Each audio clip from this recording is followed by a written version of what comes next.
जय माँ लक्ष्मी। मार्गशीर्ष यानी अघन महीने में किए जाते हैं गुरुवार के सबसे श्रेष्ठ व्रत। महिला पुरुष जो करने योग्य व्यक्ति है सब इन गुरुवारों को व्रत करते हैं तो निश्चित रूप से रोग दोष कष्ट कर्ज पीड़ा दुख दारिद्रता का अंत होता है और सदा सर्वदा के लिए स्थिर लक्ष्मी का वास होता है। मासिक धर्म में इन व्रतों को कैसे करें? अघन गुरुवार व्रत उद्यापन विधि, संपूर्ण नियम। अगर बीच में कहीं जाना पड़े तो कैसे नियमों का पालन पूर्ण करें, ध्यान से सुनिएगा। पूजा विधि, संपूर्ण उपाय और व्रत नहीं भी कर पाते हैं तो किन कार्यों को आप करें ताकि हर स्वरूप में आपकी सभी मनोकामना पूर्ण हो, ध्यान से सुनिएगा, अनंत तक बने रहिएगा। 6 नवंबर 2025 से यह मार्गशीर्ष यानी अघन का महीना शुरू हो रहा है और 4 दिसंबर 2025 तक रहेगा।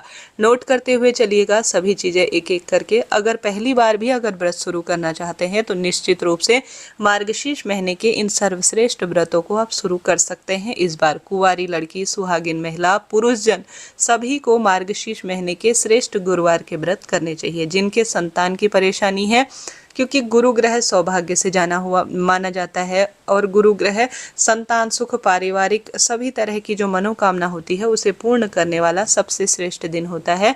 और इस बार 5 गुरुवार के व्रत पर रहे हैं जो कि सबसे श्रेष्ठ है।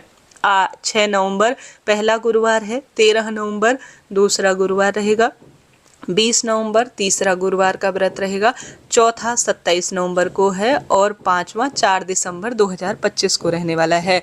और जो 4 दिसंबर का दिन है यानी जब व्रत का पारणा उद्यापन किया जाएगा उस दिन गुरुवार है और पूर्णमासी है और सबसे बड़े दिन के रूप में इसे जाना जाएगा। तो ऐसे में अगर आप इन पांचों व्रतों को कर लेते हैं तो सबसे श्रेष्ठ है और अति उत्तम है। अगर ऐसी स्थिति है कि आप पांचों व्रत नहीं कर पाते हैं तो पहला और अंतिम व्रत भी कर लेते हैं तो निश्चित रूप से लाभ मिलता है। साथ के साथ अघन गुरुवार के संपूर्ण श्रेष्ठ फलों की प्राप्ति के लिए आप व्रत नहीं भी कर पाते हैं तो विशेष पूजा इन 5 गुरुवारों को करने का प्रयत्न करें। कैसे, ध्यान से सुने। सबसे पहले जब प्रथम गुरुवार पड़ेगा अर्थात 6 नवंबर को जब व्रत पड़ेगा तो आप सभी को सर्वश्रेष्ठ रूप में जल्दी उठना है। जैसे कि गुरुवार का दिन है, पीले ही रंग के कपड़े पहने और सूर्य भगवान को जल चढ़ाकर घर के दरवाजे पर पहले एक दिन अच्छी तरह से साफ सफाई कर लीजिए। एक दिन पहले ही बाल धो लीजिए।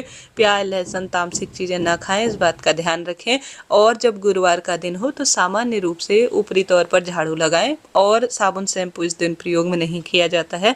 हल्दी का तिलक लगाकर नहाने के पानी में भी एक चुटकी हल्दी डाल लीजिएगा।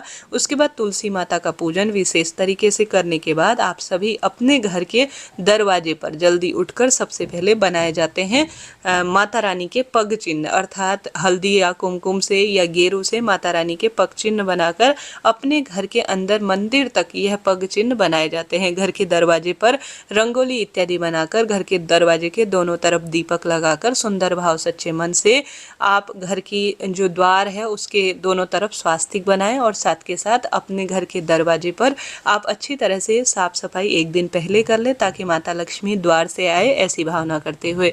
उसके बाद अपने घर के मंदिर में पीला वस्त्र आप स्थापित करें। चौकी अपने घर के मंदिर पर ही लगा ले, कठिन नहीं है, बहुत सरल है। माता लक्ष्मी श्री नारायण के साथ मूर्ति है, साथ में गणपति गजानन को भी रख लीजिए। इस पूजा में कलश जरूर से रखा जाता है। कलश के अंदर एक चुटकी हल्दी, अक्षत बहुत विशेष होते हैं और खंडित ना हो इस बात का ध्यान रखें, कमलगट्टा डालें।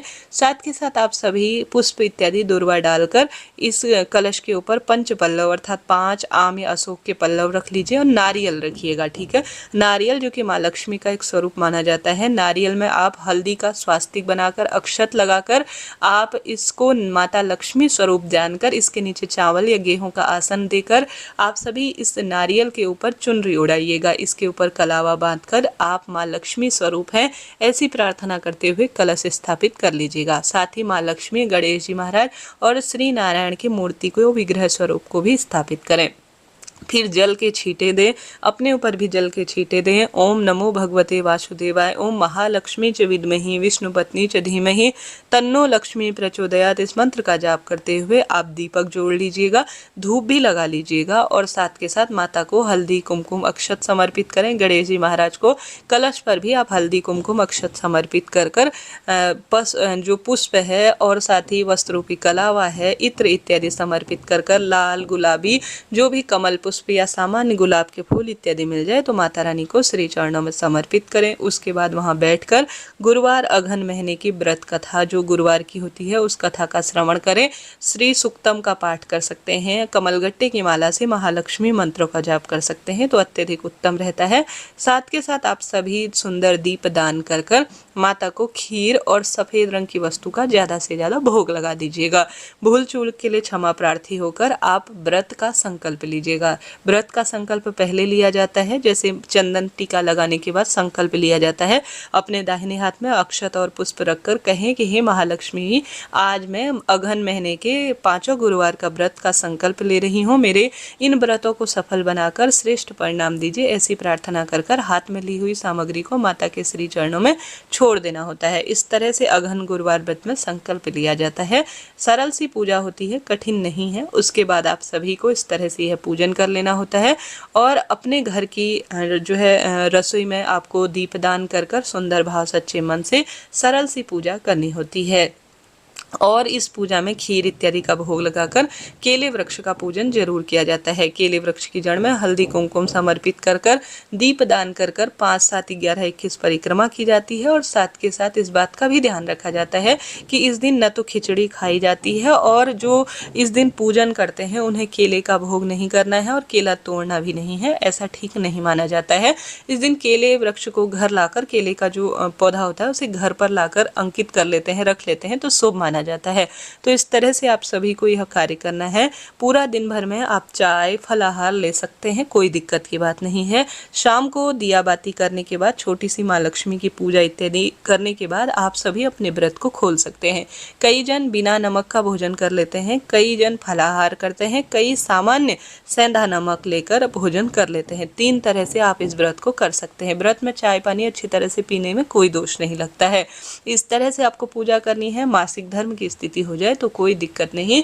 आप सिर्फ जो है उस दिन व्रत उपवास जो है सिर्फ अपने पति से पूजन करवा सकती हैं, बच्चों से पूजन करा सकती हैं, दीप दान करवा सकती हैं।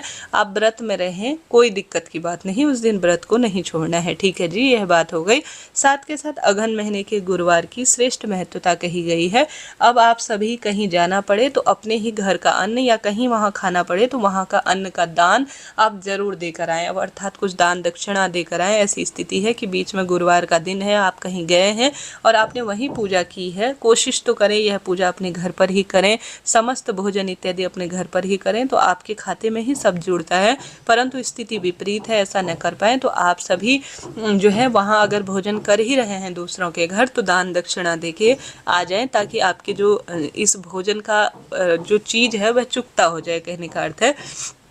उसके बाद कोई दोष नहीं लगता। उद्यापन की बात करें तो माता को आप किसी एक दिन, जब आप 5 गुरुवार करेंगे तो आप एक दिन सुहाग सामग्री जरूर चढ़ाएं, चाहे तो प्रथम दिन से चाहे तो अंतिम 10 दिनों में किसी भी, अर्थात कहने का मतलब है 5 जो इस बार गुरुवार हैं उनमें किसी भी एक दिन आप सुहाग सामग्री जरूर चढ़ाएं। बाद में इसे स्वयं ही प्रयोग में लीजिएगा, दक्षिणा इत्यादि भी आप समर्पित कीजिएगा। इस तरह से अघन गुरुवार व्रत की यह पूजा विधि की जाती है। झूठ छल कपट से दूर रहें और श्रेष्ठता के रूप में पीली वस्तुओं का दान कीजिएगा। जब अघन महीने का लास्ट गुरुवार हो उस दिन आप या तो ब्राह्मण देवता को या पंडिताइन को किसी भी स्वरूप में, या 11-21 कन्याओं को या 11-21 आप सुहागिन महिलाओं को घर पर बुलाकर खीर उन्हें दान में देकर या पूर्ण भोजन कराकर सुहाग सामग्री दान में देकर अपने व्रत का पारणा की लीजिएगा। यह इस सरल विधि होती है जो इस पूजन में की जाती है, कठिन नहीं है, आप कर सकते हैं। प्रथम और अंतिम व्रत भी किया जा सकता है। राधे राधे।